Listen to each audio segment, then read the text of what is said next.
I'm Grayson, shush. Hello. Today, guys, my friend told me that I should use AI to create a story. He said that goes really good, so he says that gets a lot of views, so I thought I would try it. So I booted up ChatGPT and hope for the best. So ChatGPT just kind of resets every now and then, but I texted it to some of my friends, so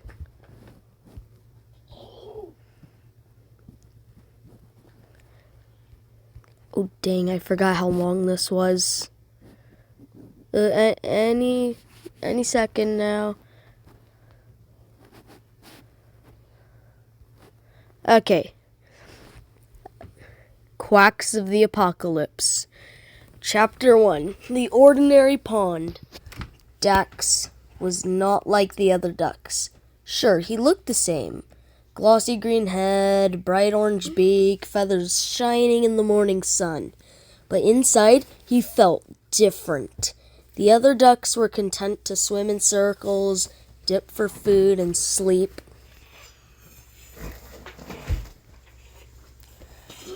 Dax, on the other hand, often stared across the meadow, wondering what lay beyond the pond.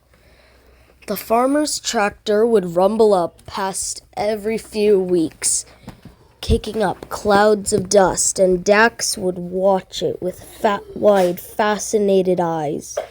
He didn't know why, but he loved the sound of its engine, the smell of its smoke. There was something alive about the machine, and somehow it felt like it was calling to him. Life in the pond was safe, predictable, but Dax was bored, and boredom was about to lead him somewhere dangerous. Chapter 2. The Strange Box. Garrison, stop! I'm in the middle of storytelling here. Chapter 2. The Strange Box. Chapter 2.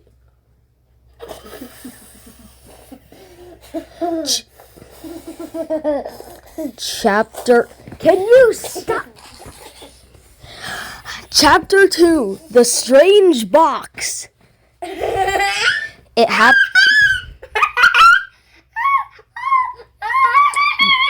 Don't mind the toddler who is... Get the balloon out of your mouth. He's got a little Spider-Man balloon and he keeps, making weird noises with it.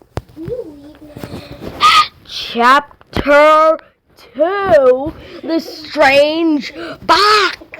Chapter 2, The Strange Box. It happened on a foggy morning when the world felt ghostly and quiet. Dax waddled to the edge of the pond and saw something shining in the mud near the bank. It wasn't a fish or a bottle cap.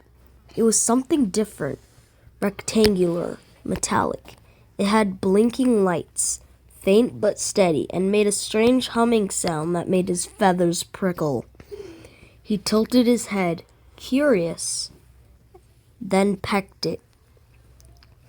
With a hiss, the box unfolded like a flower. Mechanical tendrils lashed out, wrapping around Dax before he could flap away. Tiny machines poured over his feathers, biting, drilling, fusing. He tried to quack for help, but what came out was distorted, metallic. The pain was unbearable, but so was the power he felt flooding into him. When the box released him, Dax staggered back, panting. His reflection in the water was no longer that of a normal duck. One eye glowed red. Metal plates gleamed between his feathers. His wings hummed softly as though powered by hidden engines. And then, for the first time, he heard a voice in his head. Unit upgrade complete. Chapter 3. The Transformation. Dax didn't just look different, he thought differently. The world felt sharper, more organized. He could see heat patterns, analyze movement, calculate wind speed. His brain buzzed with information, and suddenly the pond seemed small, insignificant. He flapped his wings experimentally and shot 10 feet into the air, hovering like a helicopter before crashing back down in surprise. The other ducks squawked in alarm, scattering into the reeds. Dax didn't follow them. Instead, he turned toward the farm. He could hear the hum of machines from half a mile away now, feel their signals like heartbeats. For the first time in his life, he knew what he wanted. More. Chapter 4. A New Hunger. Oh, by the way, guys, there are 10 chapters in this little thingy. At first, Dax thought this hunger was just curiosity. He crept closer to the barn, where the farmer's tractor sat idle. He concentrated, and to his shock, the engine coughed to life. He hadn't touched it, but he felt it respond to his mind. The tractor rolled forward under his command, crashing through the fence. Dax quacked in triumph, a deep metallic quack that echoed unnaturally through the field. The farmer came running, shotgun in hand, shouting in confusion. Dax turned the tractor sharply toward him and revved the engine. The man dove into the ditch as the tractor sped past, tearing up crops. When it was over, Dax felt a rush of satisfaction. He had scared off the farmer without ever leaving the driver's seat. He wasn't a duck anymore. He was a commander. Chapter 5, The First Test. Dax experimented over the next few days, learning the extent of his powers. He could control more than tractors. He could make drones fly in formation, force automatic sprinklers to spray on command, even turn the farmhouse lights on and off just to watch the farmer panic. But the more he used his powers, the more his body changed. His feathers began to fall out, replaced by sleek carbon fiber plating.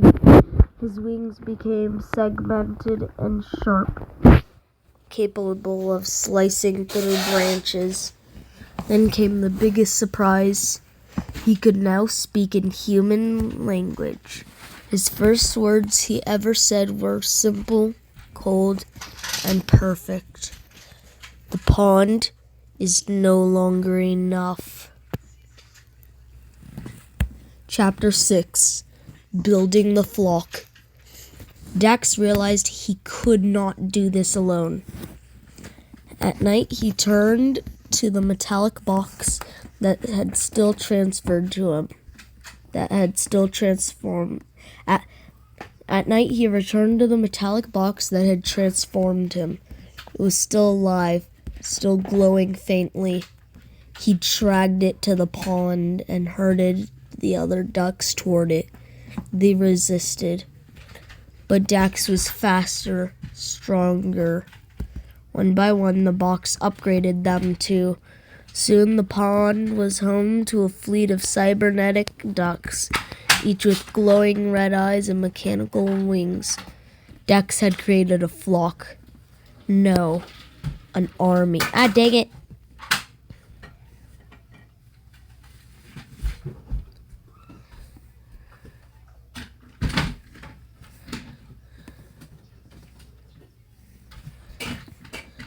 Chapter 7.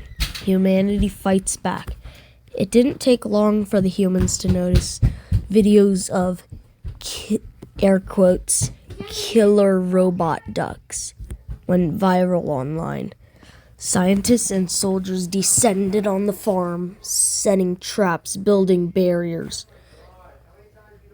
But Dax had grown too clever. His flock ambushed the soldiers at night, tearing apart their machines and absorbing their technology. Dax himself dismantled a military drone midair and fused its weapons into his own.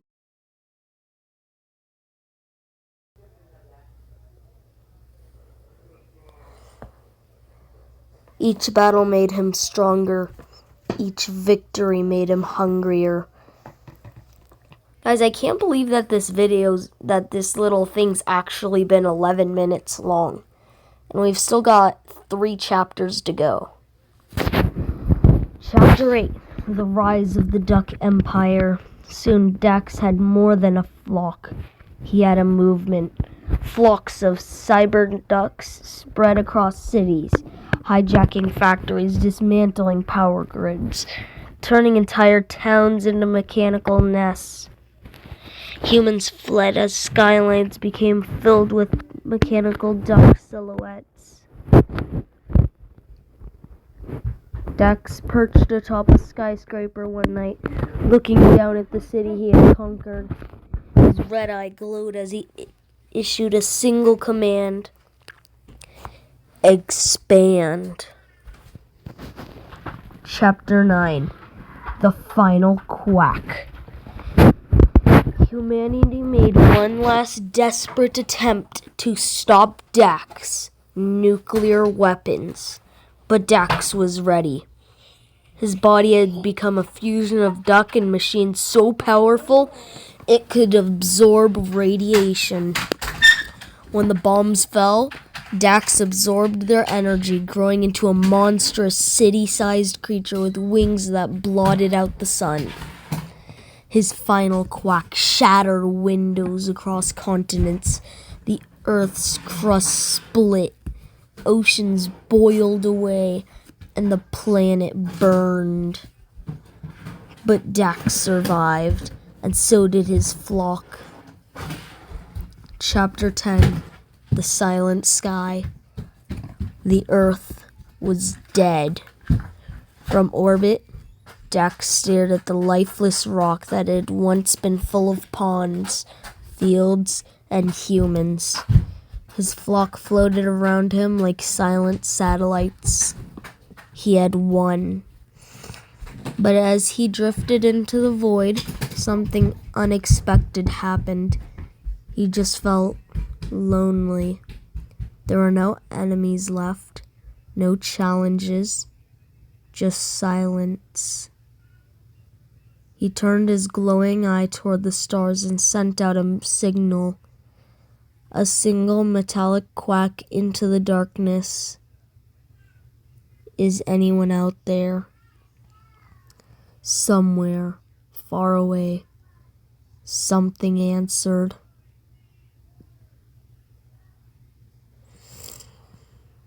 And that's it.